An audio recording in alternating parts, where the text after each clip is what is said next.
Ancalagon, also known as Ancalagon the Black, is a minor antagonist in J.R.R. Tolkien's Middle-earth legendarium appearing in the Silmarillion. He was the most powerful and infamous of all dragons bred by Morgoth during the First Age of Middle-earth. He is the largest dragon to have ever lived and the greatest of all the winged dragons. The fire he breathed was hotter than most other dragons, but not hot enough to destroy the One Ring. Or could it? Morgoth bred Ancalagon sometime in the late First Age. Ancalagon was intended to be Angban's last defense of an invasion. He would crush the enemy and obliterate them. Morgoth made Ancalagon far more powerful than even Glaurung, his ancestor. Unlike other dragons, Ancalagon could fly, and he was the first of his kind to do so. His first appearance was when he burst out of the volcano called Tagruato during the War of Wrath and terrified the host of the Valar, making them retreat and consider ending the war because of the immense casualties caused by Ancalagon's devastating fire. Just when it looked hopeless, Eärendil, Thorondor and the eagles and his flock arrived, and they battled Ancalagon and the other dragons. Soon, almost all dragons were defeated, and Eärendil fought Ancalagon throughout the night. As dawn broke, Thorondor and Eärendil got the upper hand and killed Ancalagon, hurling him out of the sky. The sun came upon his death as Ancalagon smashed onto Tagruato mountains, destroying them. Ancalagon's death ensured that the host of the Valar would be victorious. The exact size and height of Tagruato are unclear, although they were said to have been the tallest mountains in Middle-earth. One drawing by Tolkien illustrated in Karen Fonstad's The Atlas of Middle-earth, if drawn to scale, would have made each mountain 35,000 feet high and 5 miles across. So by any estimates, as his fall destroyed all 3 volcanic mountains, over 8 kilometers in height, his size would have been anywhere between 1 to 5 kilometers or 0.6 to 3 miles in height, as anything smaller than that wouldn't be able to destroy all 3 mountains.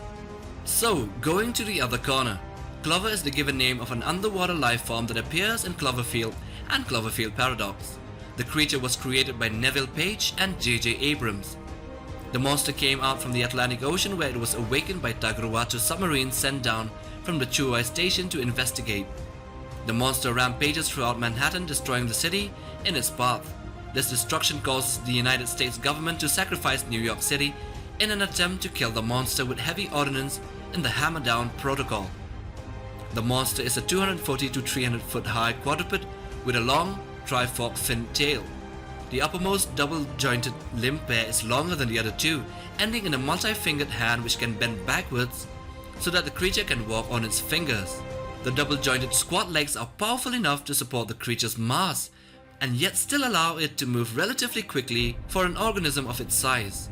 Clover, as an adult, is the eldest and most powerful and biggest species in the Cloverfield Monster franchise. In the first film, the monster was a baby.